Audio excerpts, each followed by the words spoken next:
Have your Microsoft Clarity recordings or Heatmaps suddenly stopped working?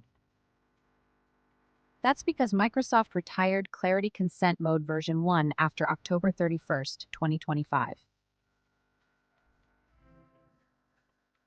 WordPress websites that haven't switched to Consent Mode version 2 have lost key features, including session recordings, heat maps, and funnels.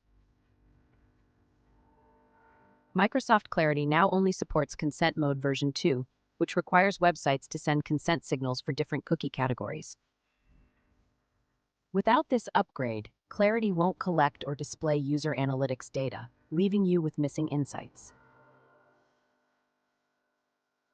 The new Clarity Consent Mode v2 introduces purpose-based consent, allowing users to provide separate permissions for analytics and advertising cookies.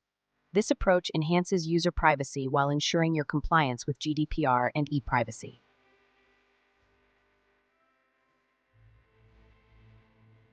And here's something you'll want to see. WebToffee is officially listed on Microsoft's website as one of the CMPs that support Clarity Consent Mode v2. This confirms WebToffee as a verified and trusted solution endorsed by Microsoft for seamless Consent Mode v2 integration. So, if your Clarity Analytics stopped working after the update, now's the time to fix it. Use the WebToffee GDPR Cookie Consent plugin to re-enable Consent Mode v2, restore your analytics, and stay fully compliant. All in just one click. Download or update the plugin today and keep your Microsoft Clarity insights running smoothly.